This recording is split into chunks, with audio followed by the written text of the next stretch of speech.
আস্তে silence silence. আচ্ছা দেখো আস্তে রেকর্ড করছি। আচ্ছা দেখো would have been selected, এই যে would have been selected এইটা পুরোটা যেটা আন্ডারলাইন করা রয়েছে এটা হচ্ছে ভিজি মানে ভার্বাল গ্রুপ, ঠিক আছে।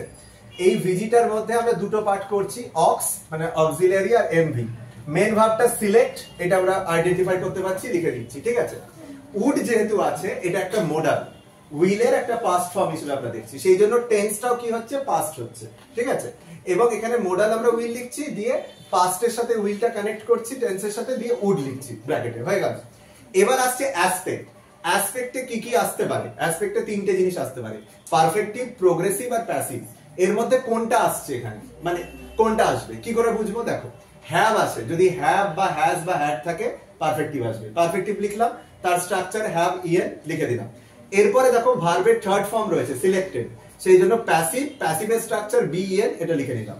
এবার দেখো এখানে লাস্টে যেটা ইএন রয়েছে এর সাথে মেন ভার্ব কানেক্টেড হবে এবং সেটা সিলেক্ট, সিলেক্টেড আমরা এখানে লিখবো এই ব্র্যাকেটের মধ্যে সিলেক্টেড। আর এইখানে যে ইএনটা রয়েছে এটা প্যাসিভের সাথে কানেক্ট হবে, পারফেক্টিভের এন্ড পার্টটা প্যাসিভের সাথে কানেক্ট হবে, বিন হবে।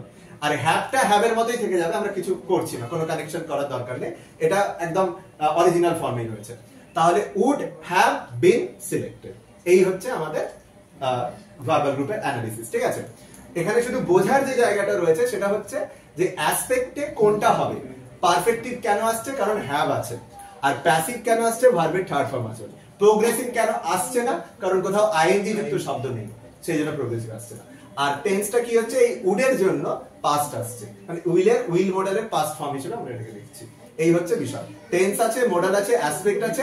অ্যাসপেক্টের মধ্যে পারফেক্টিভ আর প্যাসিভ আছে, মেন ভার্ব সিলেক্ট আর অক্সিলারি। এটা ভিজি দুটো পার্ট, অক্স আর এমভি। ক্লিয়ার? স্যার বলছি হ্যাভের জায়গায় যদি হ্যাজ। দেখো এটা ভালো করে দেখো, একটা एग्जांपल হচ্ছে ওয়ান্টস টু ডু। এই ওয়ান্টস টু ডু এর ক্ষেত্রে প্রথমে বলে রাখি এই টু ডুটা একটা ইনফাইনাইট ভার্ব, ইনফাইনাইট ভার্ব। এবং ইনফাইনাইট ভার্বের আবার দুটো অংশ থাকে, সেটা দেখে রাখো। একটা হচ্ছে ইনফাইনাইটটা, সেটা হচ্ছে টু, আর ভার্ব যেটা সেটা হচ্ছে ডু। এটা ক্লিয়ার? এটা সবার কাছে ক্লিয়ার? আচ্ছা এবার দেখো আমরা অ্যানালিসিস যখন করব, ভিজি লিখছি, ভিজি লেখার পর আমরা অবস লিখছি যেমন আমরা লিখবো, কিন্তু এমভি লিখছি না। এমভি না লিখে আমরা ভি লিখছি, ধরো, ঠিক আছে। ভিপি, ভিপি ভার্বাল ফ্রেজ না phrasal verb? Verbal phrase, VP, VP লিখছি, ঠিক আছে। ভিপি লিখে আমরা দুটো পার্ট করছি, এমভি এখানে একটা আসছে এবং আরেকটা আসছে ইনফাইনাইট ভার্ব, যেটা এখানে লিখেছে ইনফিনিটিভ। ইনফিনিটিভ কি লিখতে হবে? ইনফিনিটিভ, ইনফিনিটিভ ভার্ব না ইনফাইনাইট ভার্ব? এটা ফুল ফর্মে লিখেছি ইনফিনিটিভ ভার্ব আর শর্ট ফর্ম আইএনএফ। না কোনটা লিখতে বলেছেন স্যার? স্যার প্রথমে পুরোটা INF full stop V, INF full stop V, INF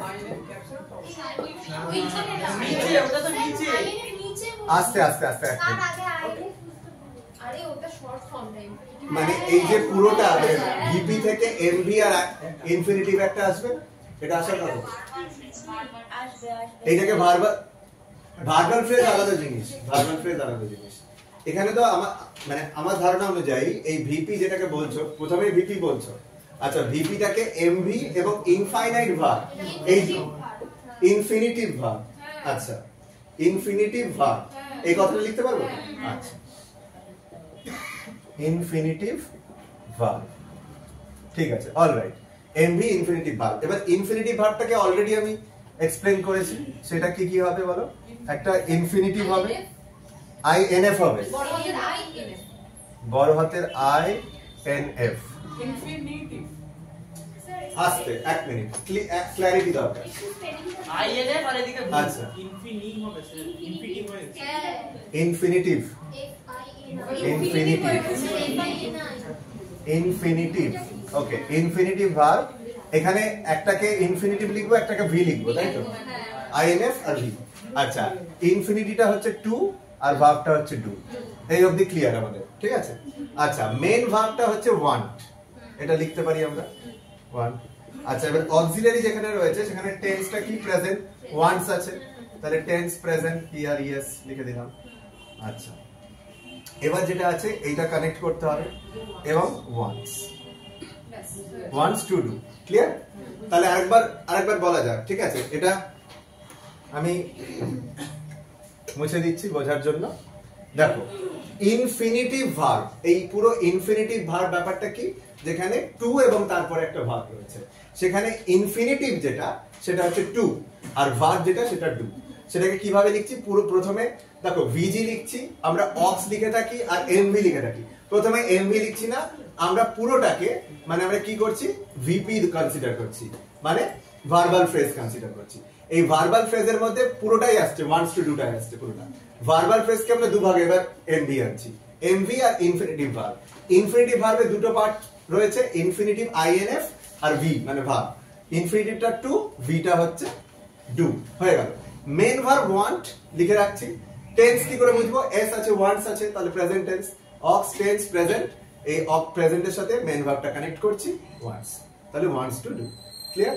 আচ্ছা, এরপরে আরেকটা एग्जांपल করা যাক। It is going to rain, it is going to rain, এই টাইপটা আরেকটা পরীক্ষায় আসার চান্স রয়েছে।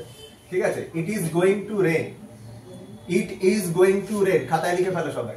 ইট is going to rain, it is going to rain, going to rain, it is going to rain.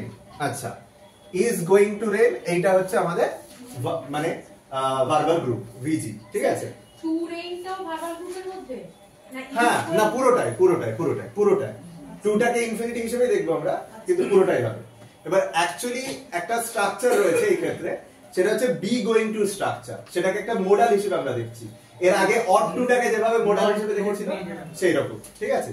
এবং ওইটা ওই ট্রায়াঙ্গেল করে সেটাকে অ্যানালিসিস করা যাবে না, তো বি গোইং টু এই স্ট্রাকচারে লিখতে হবে। স্ট্রাকচারটা বি গোইং টু, এবং বি ভার্বের জায়গায় এখানে ইজ রয়েছে। ঠিক আছে? এই হচ্ছে বিষয়। দেখো এখানে ভিজি লিখবো, অক্স লিখবো আর এমভি লিখবো। এমভিটাকে তুমি লিখে রাখতে পারো রেন, আর কিছু দরকার নেই। এবার হ্যাঁ, রেন মানে রেন তো হ্যাঁ, is going to rain, rain yes, হ্যাঁ রেনটা ভার্ব হবে, রেন ভার্ব হবে।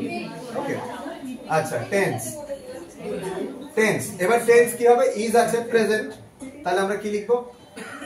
প্রেস। আচ্ছা, এরপরে আসছে এই অক্স থেকে একটা মোডাল আসবে, এবং এই মডেলটা অ্যানালিসিস করা যাবে না, এই ট্রায়াঙ্গেলের মধ্যে রাখতে হবে। এবং এই স্ট্রাকচারটা হচ্ছে বি গোইং টু, এই স্ট্রাকচারটা হচ্ছে বি গোইং টু স্ট্রাকচার। এটা একটা টাইপ, এটা একটা স্ট্রাকচার, এটা বোঝার চেষ্টা করো। এইটা লিখবো, এবার এখানে কানেক্ট করব। বি গোইং টু হচ্ছে is going two, is going two. যদি এখানে গোইং টু না থাকে ওয়াকিং টু বা অন্য কিছু যদি হ্যাঁ, is walking to rain, is walking to rain, ওই নিচে স্যার বি ওয়াকিং টু লিখবো, তাহলে বি ওয়াকিং টু হবে। স্ট্রাকচারটা হচ্ছে বি গোইং টু। ঠিক আছে? ক্লিয়ার? তাহলে ইট ইজ গোইং না থেকে বি মানে অন্য কোন শব্দ থাকতো, মানে ইজ গোইং টু না বলে যদি এটা বি গোইং টু, গোটাকে একটা ভার্ব হিসেবেই দেখছি আমরা। হ্যাঁ, এবং যেহেতু বি গোইং টু, এটাকে অ্যানালিসিস করা যাচ্ছে না, এটা অ্যানালিসিস করা যাচ্ছে না, এটা একটা মোডাল স্ট্রাকচার হিসেবে থেকে যাচ্ছে। অরিজিনাল মোডাল স্ট্রাকচার হচ্ছে বি গোইং টু। এবার এখানে এটা গোইং টুর জায়গায় কামিং টু আসতে পারতো, অন্য কিছু হতে পারতো, সেটা ম্যাটার করে না। বি গোইং টু এটা একটা স্ট্রাকচার হিসেবে থেকে যাচ্ছে। এখানে যদি ধরো কামিং টু থাকতো, it is coming to rain, তাহলে বি কামিং টু এইটা আমাদের মোডাল স্ট্রাকচার, অরিজিনাল স্ট্রাকচার। তারপরে আমরা লিখতাম এটা যে ইজ গোইং টু। ঠিক আছে? বিটা, বি ভার্বটা হচ্ছে ইজ। ক্লিয়ার সবার কাছে? আচ্ছা,